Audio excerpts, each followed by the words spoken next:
Hey guys, welcome back to another lesson. I'm pretty excited about this one. We're going to be covering a few very interesting concepts, including some interesting chord voicings, the 2-5-1 progression, and transposing.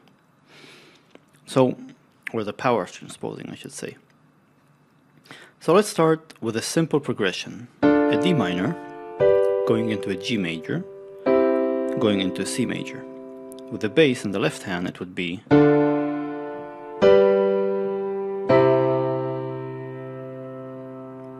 so those of you who are experienced might recognize this as the 2-5-1 progression in the key of C major. It doesn't really matter if you don't recognize it immediately. You can watch my tutorials on the 2-5-1 progression, but it's not essential for this lesson. What I'm going to start doing is give you an interesting voicing for this seemingly boring chord progression. So instead of this boring one, I'd like you to play the following.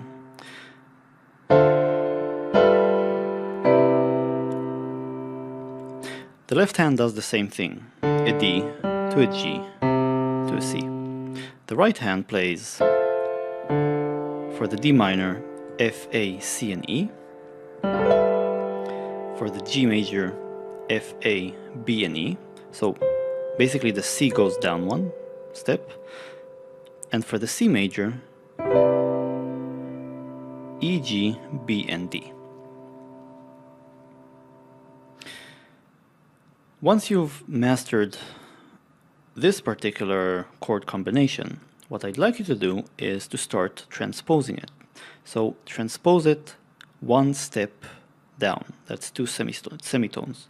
So starting with D minor, you're actually going to transpose it down to C minor. The G would get transposed down to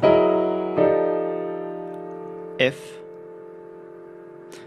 and the C would get transposed down to B flat major. So it would sound like that.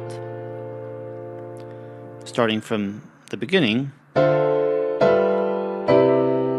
now play the transposed. Do it again. Transpose it again, two semitones down. And again.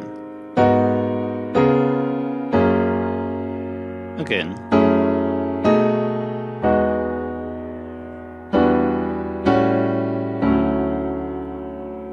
And now we're back where we started. It's the original shapes, just transposed down an octave. Once you've mastered this, so try to play it fluidly.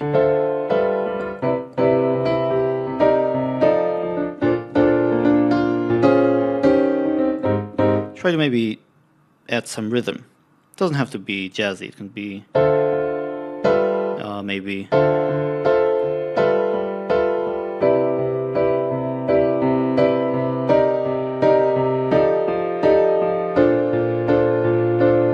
something simple like this. Once you've done that, play it again, but this time omit the roots. So the root is the note in each. So you have three sets of chords, right? You have this, say, the D minor to the G to the C. The C, the final chord in the set of three chords, is the root. Similarly, for the C minor, F, B flat, the B flat is the root. So just omit this, take just these two first chords, D minor and G, and then play the next three. And then again. So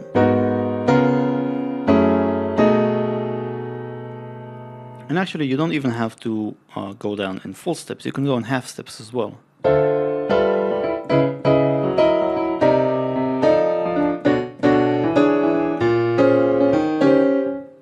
So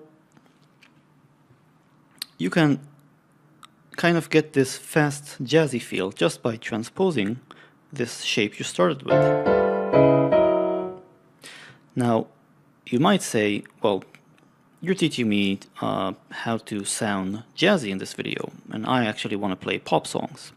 Well, you'll be surprised. The same chord voicings can take on a completely different feel if they're played in the right context, in the pop context.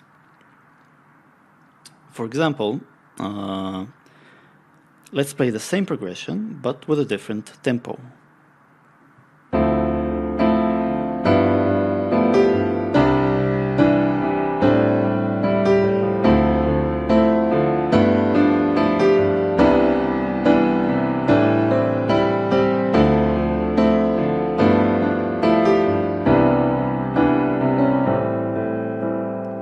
So all I've done is I've played the same 3 chords and I added an A minor. So D minor to a G to a C major to an A minor. And I also added like a small melody.